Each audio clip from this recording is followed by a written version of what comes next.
Hello everyone, welcome to विश्वास classes. हम लोग नाबार्ड ग्रेड ए 2026 के लिए एग्रीकल्चर एंड रूरल डेवलपमेंट कर रहे हैं। हमारा सेशन 18 चल रहा है फॉरेस्ट्री का। अब तक हम लोग 5 पार्ट्स कर चुके हैं, ये पार्ट 6 आएगा इसका। कंप्लीट सिलेबस कवरेज करेंगे हम लोग नाबार्ड की अपनी इस वीडियो सीरीज के अंदर। उसके लिए आई वुड रिक्वेस्ट कि आप लोग ये मेरा NABARD grade A NABARD GRA डाल के सर्च करेंगे तो टेलीग्राम चैनल मिलेगा। नाबार्ड ग्रेड ए डाल के सर्च करेंगे तो टेलीग्राम ग्रुप मिलेगा, इसे आप लोग ज्वाइन कर लीजिए अगर अब तक आप मेरे साथ टेलीग्राम पर कनेक्ट नहीं हुए तो, सो दैट आपको पीडीएफ स्टडी मटेरियल और जो भी डिस्कशंस हैं आप उसका पार्ट बन पाए। सिलेबस की बात करें तो सिलेबस हम लोग हर वीडियो में समझते हैं अपना। हम लोग अब तक इस सिलेबस के accordingly concepts of social forestry तक कर चुके हैं पिछले वीडियो में, पिछले 5 पार्ट्स में। इस वीडियो में हम लोग एग्रो फॉरेस्ट्री और जॉइंट फॉरेस्ट मैनेजमेंट करने की बात करेंगे। फॉरेस्ट पॉलिसी और लेजिस्लेशन मैंने आप लोगों को कहा था पिछले वीडियो में कि ये पार्ट हम लोग जब नोटिफिकेशन आ जाएगा उसके बाद करेंगे, and same with the state of forest report 2021। और जो डेवलपमेंट्स है हमारे मिनिस्ट्री के, वो हम लोग करंट अफेयर्स में कर रहे हैं, गवर्नमेंट स्कीम्स में कर रहे हैं। अब एग्रो फॉरेस्ट्री से हमें शुरू करना है। एग्रो फॉरेस्ट्री क्या होता है? एग्रो फॉरेस्ट्री एक सस्टेनेबल लैंड यूज सिस्टम होता है।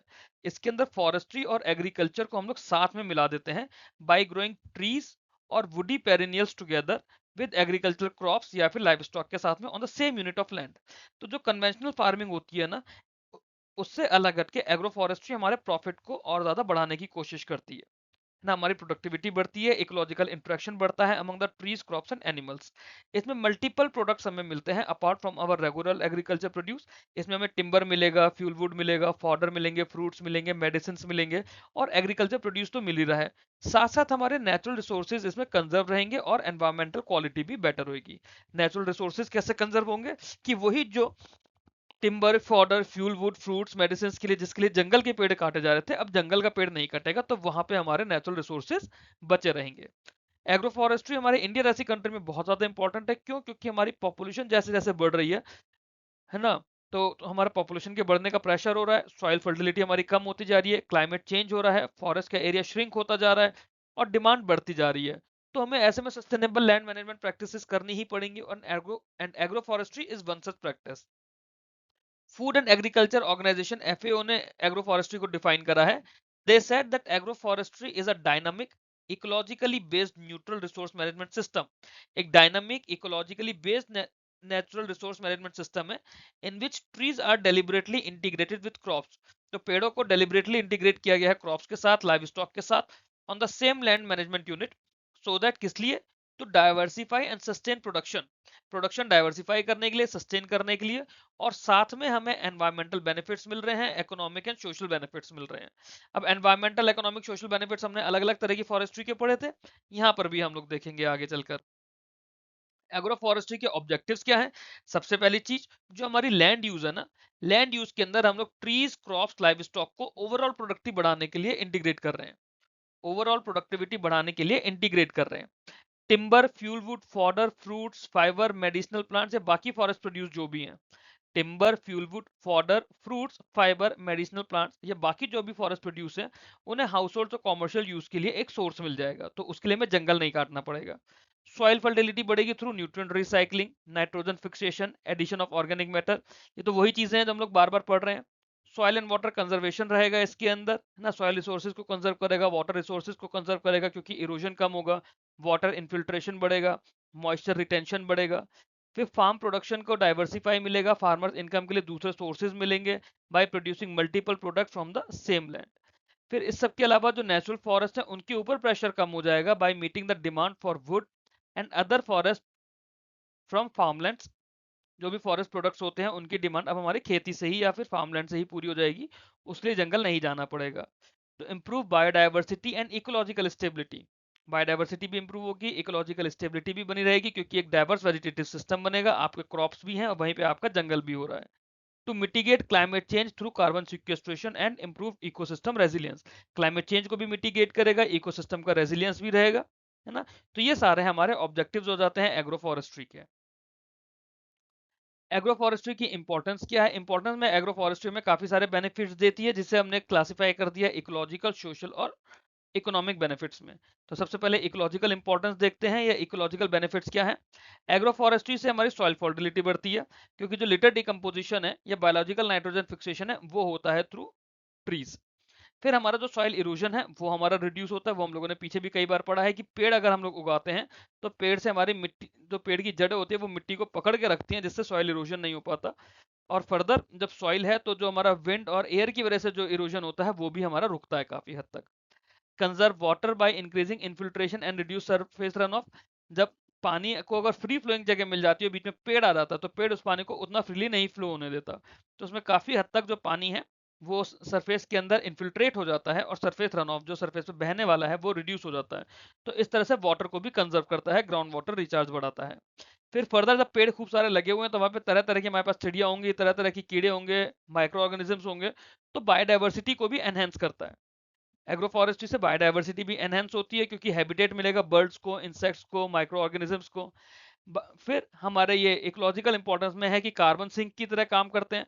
जो हमारी एटमॉस्फेरिक CO2 लेवल है वो हमारा कम करता है, एटमॉस्फेयर से कार्बन डाइऑक्साइड कम होती है, ऑक्सीजन बढ़ती है, तो they act as carbon sinks also. और जो लोकल एरिया है वहाँ का जो माइक्रो क्लाइमेट है, माइक्रो क्लाइमेट को इम्प्रूव करता है, वहाँ टेम्परेचर को रेगुलेट करता है, विंड स्पीड को रेगुलेट करता है और ह्यूमिडिटी को रेगुलेट करता है। So it also improves the micro climate. फिर इकोनॉमिक इंपॉर्टेंस की बात आती है। इकोनॉमिक इंपॉर्टेंस की बात करें तो उसमें मल्टीपल प्रोडक्ट्स मिलते हैं, जैसे हम बार बार यही प्रोडक्ट डिस्कस कर रहे हैं, timber, poles, fuel would, fodder, fruits, gums, resin, medicinal plants या फाइबर्स। तो इस तरह के मल्टीपल प्रोडक्ट्स मिल रहे हैं आपके इस एग्रो फॉरेस्ट्री वाले जो फॉरेस्ट्री या ट्रीज हैं उनसे। टिम्बर मिल रहा है, पोल्स मिल रहे हैं, फ्यूल वुड मिल रही है, फॉडर मिल रहा है, फ्रूट्स मिल रहे हैं, फिर gums, resins, medicinal plants, fibre, ये सब कुछ मिल रहा है। तो इससे फार्म इनकम जो है, रूरल हाउस होल्ड्स की जो इनकम है वो डाइवर्सिफाई हो जाती है। और अगर कोई क्रॉप पे ही डिपेंडेंट है तो उसका तो फसल फेल होने पे या क्रॉप फेलियर के टाइम पे उसका तो बहुत बड़ा इकोनॉमिक लॉस हो जाएगा। बट अगर एक दूसरा सोर्स ऑफ इनकम भी है फॉरेस्ट्री वाला तो वो भी आपका साथ साथ चलता रहेगा, तो पूरी तरह से फेलियर नहीं होगा। आपकी क्रॉप फेल होगा तो एटलीस्ट आपके जंगल के पेड़ आपके लिए हैं बचाने के लिए। फिर थ्रू आउट द ईयर एक एम्प्लॉयमेंट का भी इसमें ऑप्शन बना रहता है, फिर चाहे वो प्लांटिंग हो, हार्वेस्टिंग हो, प्रोसेसिंग हो या फिर बाकी मार्केटिंग एक्टिविटीज हो। जो वुड बेस्ड इंडस्ट्री होती है, रूरल एंटरप्राइजेज होती हैं, उनके लिए हमें रॉ मटेरियल चाहिए होता है, वो रॉ मटेरियल भी हमें इसके थ्रू मिलता है, एग्रो फॉरेस्ट्री के थ्रू। और जो लॉन्ग टर्म प्रोडक्टिविटी या प्रॉफिटेबिलिटी रहेगी एग्रीकल्चर लैंड की, वो इंप्रूव होती है क्योंकि मिट्टी की क्वालिटी को अच्छा करता है, ग्राउंड वाटर रिचार्ज बढ़ाता है, तो वहाँ पे प्रोडक्टिविटी भी अच्छी रहेगी, क्वालिटी भी अच्छी रहेगी, जिसकी वजह से प्रॉफिटेबिलिटी हमारी बढ़ती है। फिर इसकी सोशल इंपॉर्टेंस आती है। सोशल इंपॉर्टेंस की हम लोग जब बात करें तो इसमें क्या होता है, जो फूड और न्यूट्रिशनल सिक्योरिटी है ना, जो फूड और न्यूट्रिशनल सिक्योरिटी है वो इंप्रूव होती है थ्रू डाइवर्सिफाइड प्रोडक्शन। आपका डाइवर्सिफाइड प्रोडक्शन हो रहा है ना, पहले आप सिर्फ और सिर्फ खेती कर रहे थे, अब खेती के साथ आप जो फॉरेस्ट्री है आप वो भी कर रहे हैं, उसमें उसके अंदर आपको लकड़ी भी मिल रही है, टिम्बर भी मिल रहा है, फॉडर भी मिल रहा है ना, ये सब कुछ मिल रहा है, तो आपकी सोशल इंपॉर्टेंस भी आपकी बेटर हो रही है। फिर यहाँ पे आपको फ्यूल वुड फॉडर मिलता है, तो उससे जो रूरल हाउस होल्ड्स हैं उनका बर्डन कम होता है। रूरल लाइवलीहुड अपॉर्चुनिटीज को एनहेंस करता है, स्पेशली जो हमारे स्मॉल या मार्जिनल फार्मर्स हैं या लैंडलेस फार्मर्स हैं उनके लिए लाइवलीहुड अपॉर्चुनिटीज भी इंक्रीज करता है। Promote sustainable rural development and improve the quality of life. तो जो सोशल इंपॉर्टेंस के अंदर हमारी सस्टेनेबल रूरल डेवलपमेंट भी हो रहा है, उसको प्रमोशन मिल रहा है, क्वालिटी ऑफ लाइफ बढ़ रही है रूरल एरियाज की, और कम्युनिटी पार्टिसिपेशन भी बढ़ाता है इन नेचुरल रिसोर्स कंजर्वेशन। ठीक है। प्रिंसिपल्स ऑफ एग्रो फॉरेस्ट्री क्या बोलते हैं, ये इन 6 प्रिंसिपल पर एग्रो फॉरेस्ट्री बेस्ड होती है। सबसे पहला है integration of trees with crops और livestock on the same land. तो एक ही पीस ऑफ लैंड होता है, उस पर आप खेती भी कर रहे हो, उसकी बाउंड्रीज पे आपने पेड़ भी उगा दिए, बीच बीच में कुछ कुछ जगह आपने गाय भैंस भी चरा दी, तो आपकी एक ही पीस ऑफ लैंड पर इंटीग्रेशन हो रहा है ट्रीज का विद क्रॉप्स या फिर लाइव स्टॉक। सफिशिएंट यूटिलाइजेशन होता है सनलाइट का, सॉइल न्यूट्रिएंट का, वाटर का, स्पेस का, है ना, सॉइल, सनलाइट, वाटर, स्पेस, इनका एफिशिएंट यूटिलाइजेशन होता है। जो कंपैटिबल स्पीशीज है उन्हें यहाँ पे सेलेक्ट करना होता है, सो दैट कॉम्पिटिशन कम रहे और जो कॉम्प्लीमेंट्रिटी है वो बढ़ जाए। Sustainable utilisation and conservation natural resources इसमें होता है, नेचुरल रिसोर्सेज को हम लोग सस्टेनेबल मैनर में यूज करते हैं, उन्हें कंजर्व करते हैं, बर्बाद नहीं करना होता। फिर diversification of production for greater economic stability. अच्छी इकोनॉमिक स्टेबिलिटी के लिए, इकोनॉमिक स्टेबिलिटी इंक्रीज करने के लिए आपका डाइवर्सिफिकेशन प्रोडक्शन का होता है। आप क्या प्रोड्यूस कर रहे हो, पहले आप सिर्फ गेहूं या फिर चावल प्रोड्यूस कर रहे थे, अब उस टाइम पे आप टिम्बर भी प्रोड्यूस कर रहे हो, 10 अलग तरह के फल हैं उन्हें भी प्रोड्यूस कर रहे हो। Maintenance of ecological balance while ensuring economic returns. तो अब इकोनॉमिक रिटर्न्स तो आपको मिल ही रहा है, बट साथ साथ आपको इकोलॉजिकल बैलेंस भी बनाकर चलना है, तो उसके लिए ये प्रिंसिपल्स है, 6 प्रिंसिपल्स हमारे एग्रो फॉरेस्ट्री जिन पर बेस्ड होती है। एग्रो फॉरेस्ट्री के कंपोनेंट्स की बात करें तो उसमें 3 मेजर कंपोनेंट्स होते हैं। Agroforestry consist of 3 major components. पहला हमारा ट्री कंपोनेंट होता है, दूसरा क्रॉप कंपोनेंट होता है, तीसरा लाइव स्टॉक कंपोनेंट होता है। ट्री कंपोनेंट्स के अंदर क्या है, हमारे टिम्बर ट्रीज होते हैं, फॉरेस्ट ट्रीज होते हैं, नाइट्रोजन फिक्सिंग ट्रीज होते हैं, फॉडर ट्रीज होते हैं, फ्यूल वुड की स्पीशीज होती हैं, या फिर हमारे मेडिसिनल ट्रीज होते हैं। जब क्रॉप कंपोनेंट की बात करें तो इसके अंदर हमारे पास सीरियल्स होते हैं, पल्सेज होती हैं, ऑयल सीड्स होता है, vegetables, spices, medicinal plants, fodder crops या फिर कैश क्रॉप्स। और लाइव स्टॉक कंपोनेंट की जब बात करते हैं तो लाइव स्टॉक कंपोनेंट के अंदर कैटल, बफेलो, शीप, गोट, पोल्ट्री, पिग्स, डक्स या फिर बाकी डोमेस्टिकेटेड एनिमल्स आते हैं जिन्हें हम लोग फार्मिंग सिस्टम में डायरेक्टली या फिर इनडायरेक्टली यूज कर सकते हैं। Types of agro system multiple types का होता है, जिसमें सबसे पहला है हमारा agrisilviculture system. Agrisilvicultural system के अंदर क्या होता है, जो एग्रीकल्चर क्रॉप्स हैं और उन्हें सेम ही लैंड पर फॉरेस्ट ट्रीज के साथ में उगाया जाता है। तो ये most common agro forestry system है जिससे फार्मर्स के थ्रू प्रैक्टिस किया गया काफी सारी जगह। एग्जाम्पल है इसका, जैसे वीट के साथ में आपने पॉपुलर और मतलब वीट के साथ आपने पॉपुलर उगा दिया, पैडी के साथ यूकेलिप्टस उगा दिया, मस्टर्ड के साथ में सूबा बुलुट उगा दिया। फिर है Silvi pastoral system. Silvi pastoral system के अंदर क्या होता है, जो ट्रीज होते हैं उन्हें ग्रासेस के साथ कंबाइन कर दिया जाता है और लाइव स्टॉक ग्रेजिंग के साथ कंबाइन कर दिया जाता है। ये जो सिस्टम है it provides fodder while improving pasture productivity and conserving soil. Example acacia plus grasses plus cattle.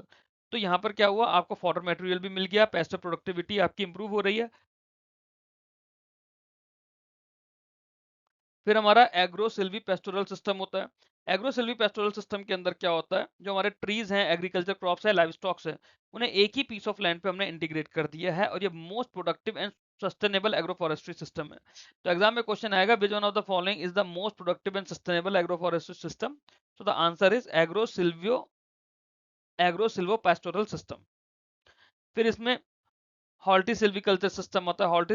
Horti silviculture system के अंदर क्या होता है, जो फ्रूट ट्रीज होते हैं उन्हें फॉरेस्ट स्पीशीज के साथ में उगाया जाता है, जैसे मैंगो के साथ में टीक उगाई जा रही है। हॉर्टी पेस्टोरल सिस्टम, इसके अंदर क्या होता है, जो फ्रूट्स होते हैं उन्हें इंटीग्रेट किया जाता है with pasture, grasses and live stock. Home garden system के अंदर क्या होता है, ट्रीज, फ्रूट्स, प्लांट्स, वेजिटेबल्स या मेडिसिनल प्लांट्स या स्पाइसेस, ये लाइव स्टॉक, ये होम के अंदर ही लोग अपना उगा लेते हैं, किचन गार्डन जैसे होते हैं ना। तो जैसे केरला या फिर नॉर्थ ईस्ट इंडिया है, वहां पर ये प्रैक्टिस ज्यादा है क्योंकि लोगों के पास ओपन स्पेसिस हैं, लोगों के पास पेड़ उगाने की जगह भी है। एडवांटेजेस क्या क्या होती हैं एग्रो फॉरेस्ट्री की, एक तो हमारा टोटल प्रोडक्टिविटी बढ़ाता है पर यूनिट एरिया। जो हमारी total productivity per unit area है वो बढ़ जाती है as per the advantage of agroforestry. फिर इसके अलावा इससे सॉइल फर्टिलिटी भी इंप्रूव होती है, सॉइल का स्ट्रक्चर भी इंप्रूव होता है, सॉइल और वाटर रिसोर्सेज को कंजर्व भी करके रखता है, बायोडाइवर्सिटी और इकोसिस्टम स्टेबिलिटी को भी एनहेंस करता है। जो नेचुरल फॉरेस्ट होता है उनके ऊपर से डिपेंडेंस कम होती है, फार्मर्स की इनकम इंक्रीज होती है through diversified products, year round employment opportunity supply करता है, ईयर राउंड एम्प्लॉयमेंट अपॉर्चुनिटीज इसमें बनी रहती हैं। It reduces the risk with droughts and crop failures, droughts का और क्रॉप फेलियर का कोई रिस्क हो रहा होता है उसको भी रिड्यूस कर देता है। It improves carbon sequestration and climate resilience, support sustainable agriculture development. तो उसमें जाके जो फॉरेस्ट्री के बेनिफिट्स है वो तो है ही है, और कुछ कुछ चीजें और ऐड हो गई जो आपकी इसमें आती हैं एग्रो फॉरेस्ट्री में। एग्रो फॉरेस्ट्री की लिमिटेशन की बात करें तो उसमें कंपटीशन जो होता है ट्रीज का और क्रॉप्स का, वो सनलाइट और वाटर और न्यूट्रिएंट्स के बीच में रहता है। ठीक है, अगर उसे ढंग से मैनेज नहीं करा तो कंपटीशन बढ़ जाता है। इनिशियल स्टैब्लिशमेंट कॉस्ट होती है, कई बार स्मॉल फार्मर्स के लिए वो कॉस्ट ज़्यादा पड़ती है। ट्रीज जो होते हैं उन्हें several year before generating economic returns. तो ट्रीज को ऐसा नहीं कि पेड़ लगाया और उसी साल से अगले साल से रिटर्न आ गया, रिटर्न देने में थोड़ा टाइम लगता है ट्रीज को। और लोगों के पास जो उन लोगों के पास कई बार टेक्निकल नॉलेज या फिर एक्सटेंशन सपोर्ट नहीं होता। मार्केटिंग डिफिकल्टीज है टिम्बर और नॉन टिम्बर प्रोडक्ट्स के लिए। इनअप्रोप्रिएट स्पीशीज सिलेक्शन होता है, तो उसकी वजह से क्रॉप यील्ड भी हमारी कम हो सकती है अगर हमने इनअप्रोप्रिएट स्पीशीज सिलेक्शन किया है तो। डैमेज है ना, तो डैमेज हो जाता है इसके अंदर कैसे, जब हम अपने एनिमल्स को ग्रेज कराते हैं, पेस्ट आते हैं, डिजीज आते हैं, तो उससे हमारी एग्रो फॉरेस्ट्री डैमेज हो जाती है। और कंप्लीट मैनेजमेंट होता है as compare to the conventional, sorry complex management होता है as compare to the conventional agriculture, इसमें मैनेजमेंट बढ़ जाता है। Measurement to promote agroforestry promote करने के लिए मेजर्स क्या क्या है हमारे पास। सबसे पहले तो ये है कि हमें क्वालिटी सीडलिंग्स देने पड़ेंगे और प्लांटिंग मटेरियल इंप्रूव करना पड़ेगा। फिर उसके बाद जो फार्मर्स ट्रेनिंग है उसे स्ट्रेंथन करना पड़ेगा, फार्मर्स की ट्रेनिंग करानी पड़ेगी, एक्सटेंशन ऑफ सर्विसेज भी देखना पड़ेगा। फिर sustainable indigenous multipurpose tree species देनी पड़ेंगी, जो इंडिजीनियस ट्रीज हो, सस्टेनेबल हो और मल्टीपर्पज हो। जो एक्सोटिक डेकोरेटिव ट्रीज हैं वो नहीं लगाने, sustainable indigenous multipurpose tree species लगानी है। ये फर्दर मार्केट एक्सेस को इंप्रूव करेगा, वैल्यू चेंज को करेगा for agro forestry product. Financial services मिलेंगी, या मतलब बेसिकली उसे प्रमोट करने के मेजर्स हैं, तो फाइनेंशियल सर्विसेज देनी पड़ेंगी, फाइनेंशियल इंसेंटिव देने पड़ेंगे सब्सिडरीज और इंस्टीट्यूशनल क्रेडिट्स की फॉर्म में। It encourage research on region specific agroforestry model. It integrates agroforestry into climate change adaptation, उसे क्लाइमेट चेंज अडेप्टेशन और रूरल डेवलपमेंट प्रोग्राम में इंटीग्रेट भी करना है। फिर strengthen policies that simplify harvesting, transport and marketing of agroforestry produce, ऐसी policies भी लेकर आनी है जो कि हार्वेस्टिंग, ट्रांसपोर्ट और मार्केटिंग को सिंप्लीफाई कर दे। और कौन सी ऑर्गेनाइजेशन के थ्रू ये होता है हार्वेस्टिंग और इसकी मार्केटिंग, वो होता है ट्राइफेड के थ्रू। अब आगे हमारा कॉन्सेप्ट आता है इसके अंदर जॉइंट फॉरेस्ट मैनेजमेंट का। जॉइंट फॉरेस्ट मैनेजमेंट की जब बात करते हैं तो ये क्या होता है? जॉइंट फॉरेस्ट मैनेजमेंट अपने आप में एक पार्टिसिपेटरी अप्रोच है, ठीक है। फॉरेस्ट मैनेजमेंट के लिए पार्टिसिपेटरी अप्रोच है, जिसके अंदर ज्वाइंट का क्या मतलब? हो ज्वाइंट का मतलब है कि एक से ज्यादा पार्टीज इन्वॉल्व है। तो प्राइमरी पार्टी तो फॉरेस्ट डिपार्टमेंट है ही है। फॉरेस्ट डिपार्टमेंट के साथ में जो लोकल कम्युनिटीज होती है वो मिल के इन फॉरेस्ट को प्रोटेक्ट करती है। फॉरेस्ट प्रोटेक्ट करेंगे, रीजनरेट करेंगे, डेवलप करेंगे और फॉरेस्ट के रिसोर्सेज को मैनेज करेंगे। इसमें क्या होगा? इसके अंदर जो सस्टेनेबल फॉरेस्ट कंजर्वेशन है, ये बोलता है कि जॉइंट फॉरेस्ट मैनेजमेंट का कॉन्सेप्ट बोलता है कि सस्टेनेबल फॉरेस्ट मैनेजमेंट सिर्फ तभी पॉसिबल है जब जो लोग उस जंगल में या जंगल के आसपास रह रहे हैं वो भी एक्टिवली इन्वॉल्व होंगे उनके मैनेजमेंट में और बेनिफिट्स को शेयर कर सकते हैं फ्रॉम द फॉरेस्ट रिसोर्सेज। जो भी फॉरेस्ट रिसोर्सेज से बेनिफिट डिराइव हो रहे हैं वो लोग उसे ज्वाइंटली शेयर करेंगे, या फिर जो भी एग्री टर्म्स एंड कंडीशन है उसके हिसाब से। ज्वाइंट फॉरेस्ट मैनेजमेंट इंडिया के अंदर क्यों आया था? To address the problem of forest degradation, illegal felling, encroachment, increasing pressure on forest while improving the livelihood of forest dependent communities। तो जॉइंट फॉरेस्ट मैनेजमेंट का कॉन्सेप्ट हम लोग इंडिया में लेकर आए थे ताकि जो भी फॉरेस्ट है उन्हें प्रोटेक्ट किया जा सके, फॉरेस्ट डिग्रेडेशन को रोक सके, इलीगल फेलिंग को रोक सके। इलीगल फेलिंग होती है जो इलीगल वे में पेड़ काट के गिरा देते हैं, बाद में वो लकड़ी उठाकर बेच देते हैं। एनक्रोचमेंट रोका जा सके, फॉरेस्ट रिसोर्सेज पे जो प्रेशर है उसको कंट्रोल किया जा सके, और उस सबके साथ साथ जो लोग या जो कम्युनिटीज फॉरेस्ट पे डिपेंडेंट है अपने लाइवलीहुड पे, उनके लिए लाइवलीहुड बेटर किया जा सके। तो जॉइंट फॉरेस्ट मैनेजमेंट एक कोलैबोरेटिव सिस्टम है ऑफ फॉरेस्ट मैनेजमेंट, जिसके अंदर फॉरेस्ट डिपार्टमेंट और लोकल कम्युनिटीज फॉरेस्ट को प्रोटेक्ट करने की, रीजनरेट करने की या मैनेज करने की रिस्पॉन्सिबिलिटीज को शेयर करते हैं, along with sharing the benefits obtain from these forest. ठीक है, तो उसमें फॉरेस्ट के रिसोर्सेज के साथ साथ जो बेनिफिट्स आ रहे हैं, भाई आपने जंगल तो बचा लिया, जंगल की आपने जिम्मेदारी भी ले ली, बट उस जंगल से जो पैसा आ रहा है वो फिर आप बांटोगे, फॉरेस्ट डिपार्टमेंट आपके साथ शेयर करता है उस पैसे को। एवोल्यूशन किस तरह से हुआ जॉइंट फॉरेस्ट मैनेजमेंट का इंडिया में? तो इसमें सबसे पहले हम 1980 की बात करते हैं। 1980 से पहले क्या था? जो फॉरेस्ट मैनेजमेंट था इंडिया का वो लार्जली गवर्नमेंट के कंट्रोल में था, लोकल कम्युनिटीज का बहुत लिमिटेड इन्वॉल्वमेंट हुआ करता था, जिसकी वजह से फॉरेस्ट हमारे डिग्रेड होते गए, रिसोर्स यूज के ऊपर कॉन्फ्लिक्ट चलता रहा। फिर इसके बाद एक अरबरी फॉरेस्ट प्रोटेक्शन मॉडल आया, वेस्ट बंगाल में आया था Arabari forest protection model West Bengal में ड्यूरिंग 1970s। तो इस पर्टिकुलर मॉडल के अंदर ये दिखाया गया कि अगर हम लोकल कम्युनिटीज को इन्वॉल्व करते हैं फॉरेस्ट प्रोटेक्शन में तो हमारे फॉरेस्ट के अंदर सिग्निफिकेंटली इंप्रूवमेंट आता है, फॉरेस्ट रीजनरेशन भी होता है और उन लोकल कम्युनिटीज का लाइवलीहुड भी इंप्रूव होता है। फिर इसके बाद हमारी नेशनल फॉरेस्ट पॉलिसी आती है 1988 में, जिसके अंदर एक मेजर शिफ्ट हुआ। इसमें लोगों के पार्टिसिपेशन को एक एसेंशियल कंपोनेंट बनाया सस्टेनेबल फॉरेस्ट मैनेजमेंट के लिए। तो 1988 की जो नेशनल फॉरेस्ट पॉलिसी आई उसके अंदर हम लोग इसको लीगलाइज उसमें लेकर आए। 1990 में क्या हुआ? जो मिनिस्ट्री थी एनवायरमेंट एंड फॉरेस्ट की, उन्होंने सभी स्टेट और यूनियन टेरिटरीज को गाइडलाइन दी कि ज्वाइंट फॉरेस्ट मैनेजमेंट लेकर आया जाए या ज्वाइंट फॉरेस्ट मैनेजमेंट सिस्टम बनाया जाए, जिसमें विलेज कम्युनिटीज को भी इन्वॉल्व किया जाएगा in the protection and regeneration of degraded forest. तो जो हमारे डिग्रेडेड फॉरेस्ट है उसके लिए हम लोगों ने ये शुरू किया।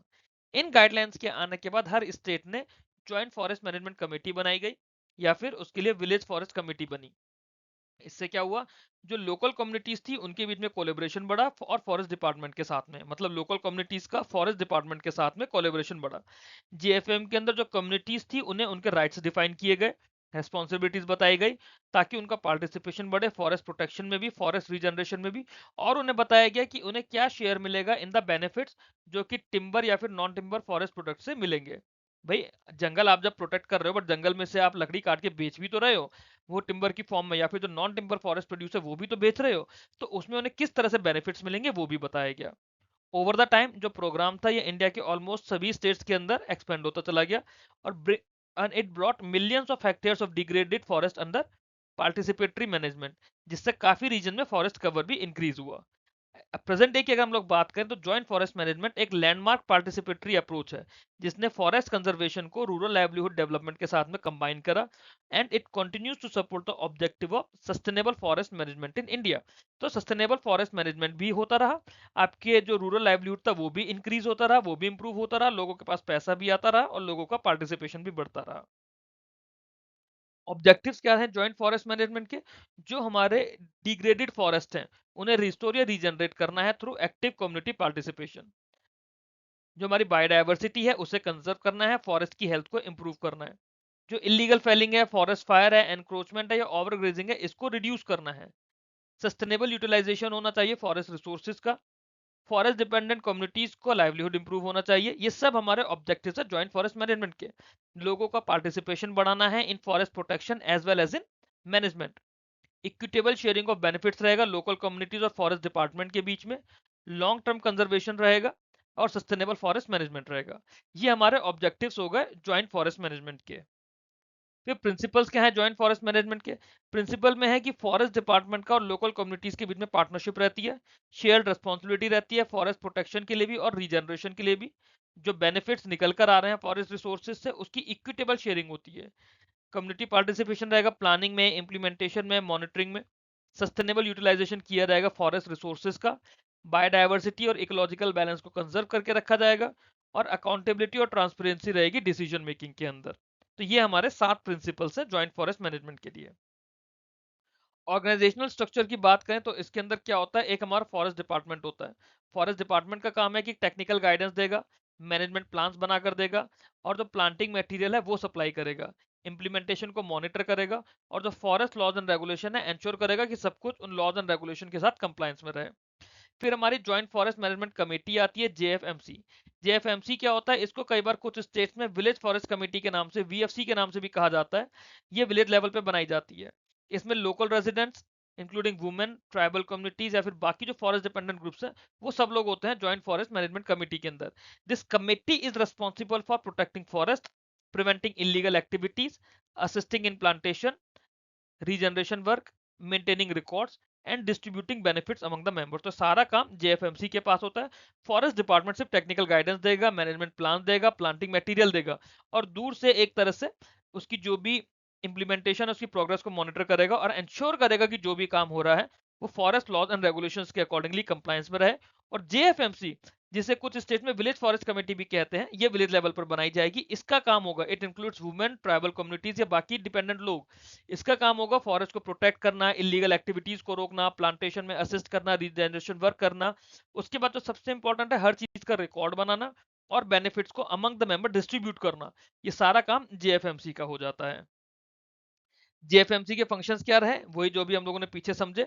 It protects forest from illegal felling, encroachment, grazing and forest fires, participate in afforestation and regeneration programs, assist in soil and water conservation activities, promote sustainable harvesting of forest products, prepare village level forest management plans, maintain records of forest resources and committee activities, resolve local conflicts related to forest use, create awareness regarding forest conservation. तो ये functions वही है जो भी हम लोगों ने समझे भी थे, कि हमारे जंगलों को इलीगल फेलिंग से बचाना है, एनक्रोचमेंट से बचाना है, ग्रेजिंग और फॉरेस्ट फायर से बचाना है। एफोरेस्टेशन ड्राइव्स होती हैं, प्रोग्राम्स होते हैं, फॉरेस्ट रीजनरेशन प्रोग्राम्स होते हैं, उसमें पार्टिसिपेशन करना है। सॉइल और वाटर कंजर्वेशन की जो भी एक्टिविटीज हो रही हैं फॉरेस्ट में उसको भी असिस्ट करना है। सस्टेनेबल हार्वेस्टिंग होनी चाहिए फॉरेस्ट प्रोड्यूस की, जो भी फॉरेस्ट में प्रोडक्ट्स है सस्टेनेबल हार्वेस्टिंग रहे, इस चीज को प्रमोट करना है, इस चीज को इंश्योर भी करना है। Village level forest management plans बनाने हैं इन्हें, जो भी फॉरेस्ट रिसोर्सेज हैं उसके रिकॉर्ड बनाने हैं, जो भी कमिटी एक्टिविटीज है उसको रिकॉर्ड करना है कि क्या क्या काम हो रहा है। लोकल कॉन्फ्लिक्ट्स अगर आते हैं फॉरेस्ट को यूज करके उसको भी रिजॉल्व करने का काम जेएफएमसी का है। और लोगों के बीच में अवेयरनेस बढ़ाना रिगार्डिंग फॉरेस्ट कंजर्वेशन। अगर इंपॉर्टेंस की बात करें, जॉइंट फॉरेस्ट मैनेजमेंट की इंपॉर्टेंस क्या है, इकोलॉजिकल इंपॉर्टेंस क्या होती है, वो हम लोगों को पता ही है कि जो भी हमारे डिग्रेडेड फॉरेस्ट हैं उनको रिस्टोर करेगा, फॉरेस्ट कवर बढ़ेगा, बायोडाइवर्सिटी बढ़ेगी, वाइल्ड लाइफ हैबिटेट बढ़ेगा, सॉइल फर्टिलिटी इंप्रूव होगी, सॉइल इरोजन कम होएगा, वाटर रिसोर्सेज को कंजर्वेशन होगा, वाटरशेड प्रोटेक्शन एनहेंस होगा, कार्बन सिक्वेस्ट्रेशन बढ़ेगा और क्लाइमेट चेंज के अगेंस्ट मिटिगेट कर पाएगा। इकोनॉमिक इंपॉर्टेंस क्या है, जब प्लांटेशन है, प्रोटेक्शन है, रीजनरेशन एक्टिविटीज है, तो उसके लिए हमें एम्प्लॉयमेंट मिल रहा है वो सब करने के लिए। टिम्बर और नॉन टिम्बर फॉरेस्ट प्रोड्यूस के साथ हमें एक एडिशनल इनकम भी मिल रही है। जो हमारी सस्टेनेबल, हम लोग बात करते हैं सस्टेनेबल फॉरेस्ट मैनेजमेंट की, सस्टेनेबल यूज ऑफ रिसोर्सेज की, वो रहा है ताकि सस्टेनेबल फॉर्म में अवेलेबिलिटी रहे फ्यूल वुड की, फॉडर की, बैम्बू की, स्मॉल टिम्बर की। रूरल और ट्राइबल लाइवलीहुड्स को भी सपोर्ट कर रहा है, और डिपेंडेंस जो होती है हमारी अनसस्टेनेबल फॉरेस्ट एक्सप्लॉयटेशन पे, वो रिड्यूस हो जाती है। सोशल इंपॉर्टेंस क्या होती है इसके अंदर, it strengthens cooperation between government agencies और local communities, encourages communities ownership and responsibility for forest, empowers rural and tribal communities through participatory decision making. It promotes equitable benefit sharing among stakeholders and reduces conflicts over forest resources. तो ये तो सब अब तक आप लोगों को समझ आ गए होंगे कि हर चीज के इकोलॉजिकल बेनिफिट्स क्या हैं, सोशल बेनिफिट्स क्या हैं, और इकोलॉजिकल, सोशल और इकोनॉमिक बेनिफिट्स क्या क्या हैं। बेनिफिट ओवरऑल क्या है हमारे ज्वाइंट फॉरेस्ट मैनेजमेंट के, कि जो भी हमारी प्लांटेशन है उसका सर्वाइवल और ग्रोथ दोनों चीजें इंप्रूव हो जाती हैं। भाई वन विभाग ने तो खाली पेड़ लगा के छोड़ दिया, अब वन विभाग तो नहीं देख रेख कर पा रहा है ना, स्टाफ की शॉर्टेज है। तो अब जो लोकल कम्युनिटीज है वो देख रेख कर रहे हैं ना, वो इंश्योर कर रहे हैं कि जो भी प्लांटेशन लगाई है वो सर्वाइव भी करे, ग्रोथ भी करे। फिर जो हमारी फॉरेस्ट प्रोडक्टिविटी है वो भी बढ़ रही है, इकोलॉजिकल स्टेबिलिटी भी बढ़ रही है, इलीगल लॉगिंग हमारी कम हो रही है, फॉरेस्ट के ऑफेंसेस हमारे कम हो रहे हैं, लोगों का पार्टिसिपेशन बढ़ रहा है फॉरेस्ट कंजर्वेशन में, रूरल लाइवलीहुड बढ़ रहा है, इनकम जनरेशन बढ़ रही है, जो हमारा सस्टेनेबल फॉरेस्ट गवर्नेंस है वो स्ट्रेंथन हो रहा है, और long term conservation of natural resources हो रहा है। तो ये सारे हमारे बेनिफिट्स हो जाते हैं ज्वाइंट फॉरेस्ट मैनेजमेंट के। लिमिटेशंस क्या है ज्वाइंट फॉरेस्ट मैनेजमेंट के, कि कई बार क्या होता है कम्युनिटी मेंबर्स के अंदर अनइक्वल डिस्ट्रीब्यूशन ऑफ बेनिफिट्स होता है, वुमेन और मार्जिनलाइज ग्रुप का लिमिटेड पार्टिसिपेशन है काफी सारे रीजन्स के अंदर, वीक इंस्टीट्यूशनल कैपेसिटी है for local committees, inadequate financial और टेक्निकल सपोर्ट है, फॉरेस्ट शेयरिंग बेनिफिट्स में डिले आ जाते हैं, है ना, तो वो टाइमली मैनर में शेयर नहीं हो पाते, लैंड ओनरशिप को लेके कई बार कॉन्फ्लिक्ट होता है, यूजर राइट्स को लेके कॉन्फ्लिक्ट होता है, इनकंसिस्टेंट इंप्लीमेंटेशन है अक्रॉस डिफरेंट स्टेट्स, और जो गवर्नमेंट सपोर्ट है उस पर डिपेंडेंस ज्यादा है फॉर इफेक्टिव फंक्शनिंग। तो ये हमारे लिमिटेशंस है। ये सारी चीजें आपके थ्योरेटिकल पार्ट, अगर जो आपका डिस्क्रिप्टिव आंसर आता है उसके लिए ज्यादा जरूरी है इस चीज को समझना। ज्वाइंट फॉरेस्ट मैनेजमेंट को हम लोग स्ट्रेंथन कैसे कर सकते हैं, स्ट्रेंथन सबसे पहले तो यही है कि जो हमारे बेनिफिट शेयरिंग है वो ट्रांसपेरेंट और इक्विटेबल होना चाहिए। दूसरा, जो जेएफएमसीज हैं उन्हें स्ट्रेंथन करने की जरूरत है, चाहे उनकी रेगुलर ट्रेनिंग कराई जाए, कैपेसिटी बिल्डिंग कराई जाए, बट उन्हें स्ट्रेंथ करना जरूरी है। फाइनेंशियल असिस्टेंस देने की जरूरत है, टेक्निकल सपोर्ट की जरूरत है, ताकि forest restoration activities timely manner में और सही तरीके से चलती रहे। वुमेन, ट्राइबल कम्युनिटीज और मार्जिनलाइज्ड ग्रुप के एक्टिव पार्टिसिपेशन की जरूरत है। जो फॉरेस्ट डिपार्टमेंट्स है, पंचायती राज इंस्टीट्यूशंस है, एनजीओ है या लोकल कम्युनिटीज है, इनके बीच में कोऑर्डिनेशन बहुत ज्यादा जरूरी है। सस्टेनेबल हार्वेस्टिंग को प्रमोट करना है, वैल्यू एडिशन करना है नॉन टिम्बर फॉरेस्ट प्रोडक्ट्स का। मॉनिटरिंग, इवैल्यूएशन और सोशल ऑडिट जो होगा जेएफएम प्रोग्राम्स का, उसे स्ट्रेंथन करने की जरूरत है। इटसेल्फ पूरे प्रोग्राम का स्टेट वाइज हमें स्ट्रेंथनिंग इसमें करनी पड़ेगी। फिर इसको हम लोग जो जेएफएम के प्रोग्राम्स है उसे हम लोग मॉडर्न टेक्नोलॉजीज के साथ में इंटीग्रेट कर सकते हैं, जैसे जीआईएस के साथ में इंटीग्रेट कर दिया, रिमोट सेंसिंग के साथ में कर दिया, या मोबाइल बेस्ड मॉनिटरिंग के साथ कर दिया फॉर बेटर फॉरेस्ट मैनेजमेंट। इसके साथ में हम लोगों का ये टॉपिक कंप्लीट होता है। अब जैसा कि मैंने बोला है, जो बचे हुए टॉपिक हैं वो हम लोग नोटिफिकेशन के आने के बाद करेंगे, that includes ISFR report, India state of forest report, और उसके अलावा जो भी हमारे फॉरेस्ट के लॉज और पॉलिसीज हैं फॉरेस्ट रिलेटेड, और जो हमारी मिनिस्ट्री की अपडेट्स हैं वो हम लोग करंट अफेयर्स और गवर्नमेंट स्कीम्स के थ्रू कर ही रहे हैं। आप लोगों को ये वीडियो अच्छा लग रहा हो, सीरीज अच्छी लग रही हो, तो आप लोग वीडियो को लाइक करके चैनल को सब्सक्राइब करिए। कोई भी आप लोगों के डाउट्स हैं, क्वेरीज हैं, आप लोग मेरे से यूट्यूब के कमेंट बॉक्स में भी पूछ सकते हैं, या फिर ये मेरा टेलीग्राम का चैनल है, ये मेरा टेलीग्राम का ग्रुप है, यहाँ पर भी आप लोग मेरे साथ डिस्कशन कर सकते हैं इन चीजों से रिलेटेड। ये मेरा मेन विश्वास का चैनल है, इसे भी आई रिक्वेस्ट आप लोग ज्वाइन कर लीजिए अगर अब तक मेरे साथ कनेक्ट नहीं हुए। यहाँ पे आपको सभी एग्जाम्स के लिए स्टडी मटेरियल, अपडेट और नोटिफिकेशन या फिर नए ग्रुप के लिंक्स अवेलेबल होते रहेंगे। That's all in this video. Thank you very much for watching this. Keep learning, keep growing.